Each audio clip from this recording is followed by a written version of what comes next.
Céline Dion voit son année continuer de se détériorer.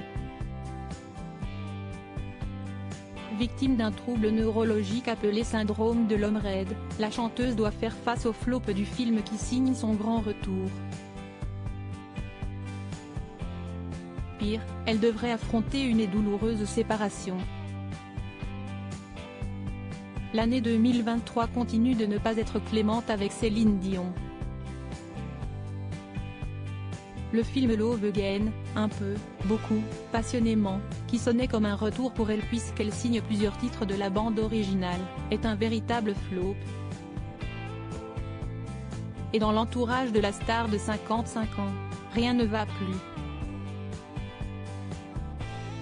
Cet échec du film, le duo Dave Patel-Denis Sauvage, anciens ingénieurs du son devenus ses managers, aurait dû le sentir venir.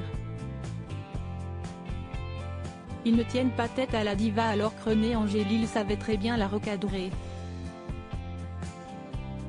Elle a besoin d'être challengée et, autour d'elle aujourd'hui, ce n'est pas le cas, admettait Laurence Pio, biographe de la chanteuse, sur BFM TV à l'automne dernier.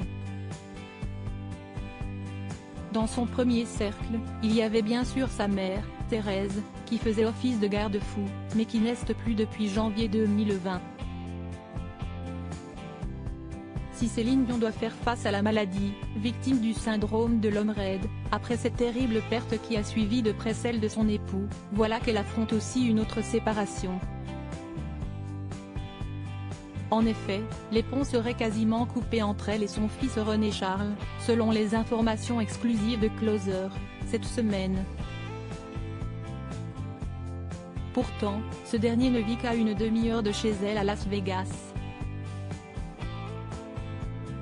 Revenue de son traitement de la dernière chance, elle a repris place dans son immense propriété que René Charles a quittée. Le jeune homme de 22 ans n'a pas souhaité marcher dans les pas de son père en tant que manager de sa mère. René Charles vit dans l'un des hôtels les plus luxueux de Las Vegas en coulisses de cette séparation mère-fils, le problème d'addiction au jeu d'argent de l'aîné de Céline Dion. On savait que le jeune homme avait hérité, de son père, de cette addiction. Mais dans cette ville du jeu, il dépenserait aussi des sommes complètement folles en ligne, en plus de ses venues au casino.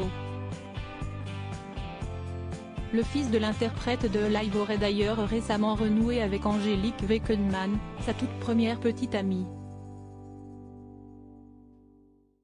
dont la famille possède l'un des plus grands hôtels casinos de Las Vegas, le Wynn. Et celle-ci n'a pas la meilleure des influences sur René Charles. Il aurait même emménagé au Wynn. Selon une source proche de Céline Dion, son fils glande toute la journée, se filme en prenant des airs de bad boy et n'a aucun projet concret. Ignorée par son fils, elle va devoir à nouveau faire preuve d'une incroyable force de caractère. Retrouvez toutes les informations sur Céline Dion dans le magazine Closer & Degré 936, du 19 mai 2023.